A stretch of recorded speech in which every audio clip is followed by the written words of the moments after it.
The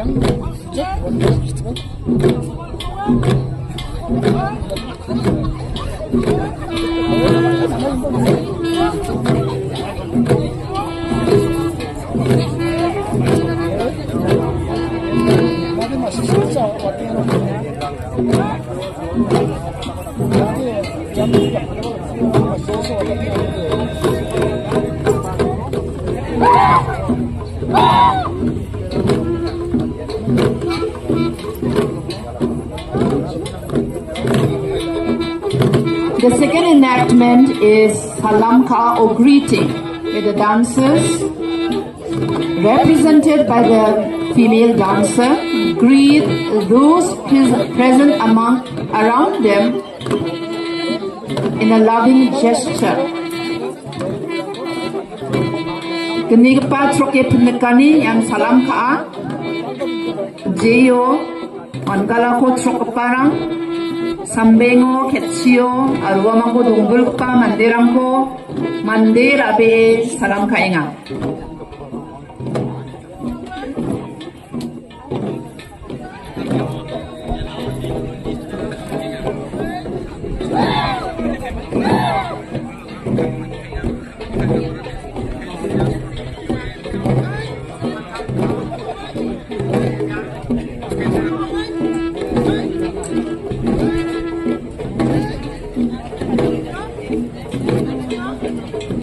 The dancers are getting ready for the next item.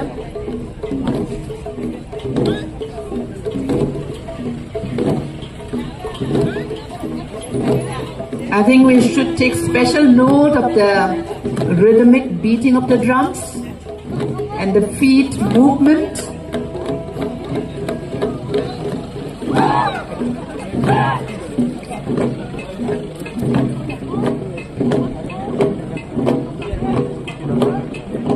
Yan dome den paka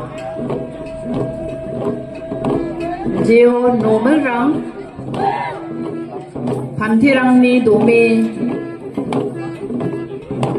ko den pakna kata joton ka yan kalake mangkale baleke chokopa onga.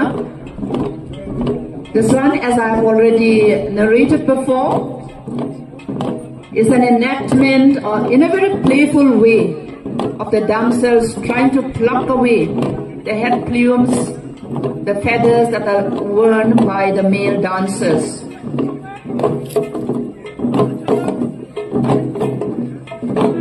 This dance item again is Ajema-rua, and Ajema-rua ko pnekani takemesokanyo chokemesokanyo.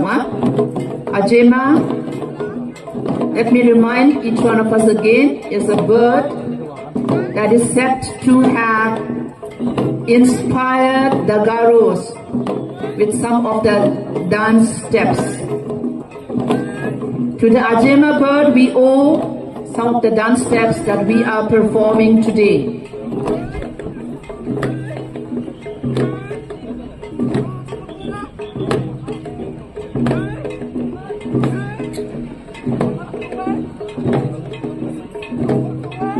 The Wangala dance, apart from reminiscing and remembering mythology, the origin of things,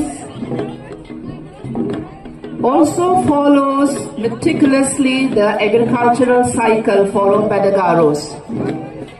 Anjing masya, Wangala anjing ni anchikrang ni, skango may take Wangal batsinga ha, miko may take mansinga, noko may take batsinga, ya nakapad Wangala chokani ko may take yung batsinga, warang ko meso ka baksa. Wangala ni chokaniara, aba tsingaoni, aba uwaoni, aba suwa, aba kla migiya, yarang gumukko jarake, on kama au mirata, misuwa, warang-warang kengkeng, take mesokan yung a.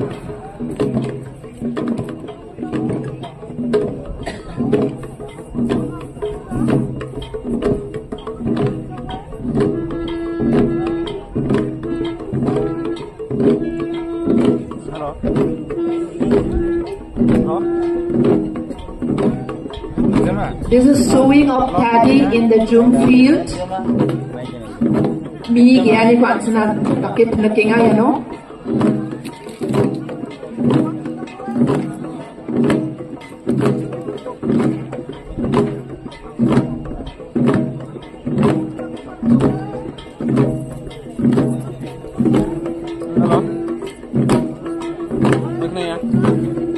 This particular dance item is depiction of clearing of weeds that may choke the new plants such as millet, rice, vegetables, legumes, etc.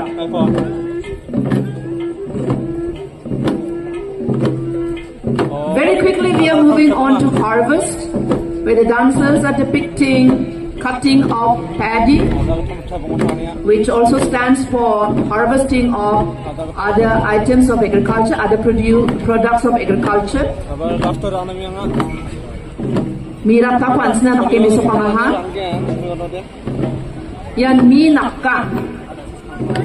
The dancers are enacting threshing of paddy. The Garos thresh their paddy with using their feet.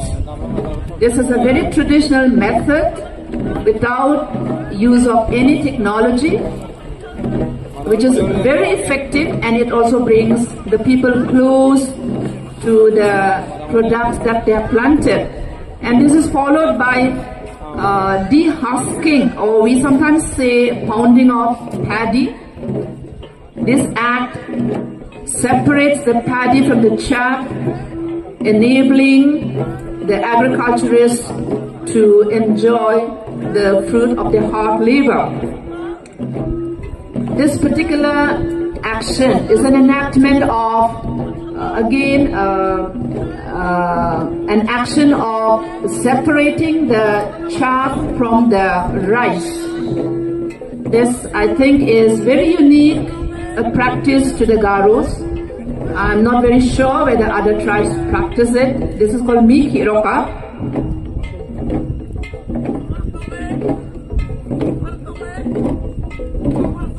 After the harvest, when new rice is obtained, the Garo cultivators, the Garo farmers get ready to celebrate, and then they get ready to brew the rice beer or the rice ale,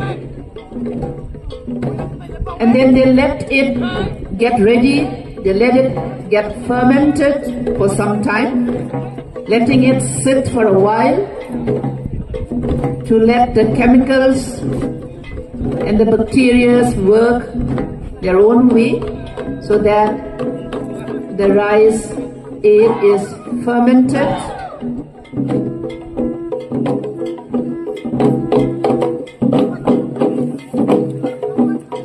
The ladies and the male dancers are enacting a special action of distillation and of the rice ale or the rice beer, and sharing the rice beer with the male dancers. Generally, rice beer is offered to each other, and it is partaken by one and all.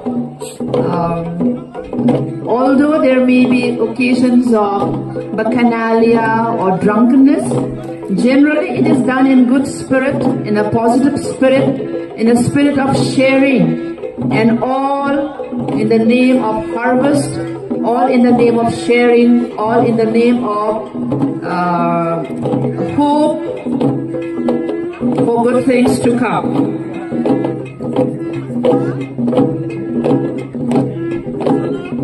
After sharing of the rice beer and the great banquet that is shared, the ladies are enacting again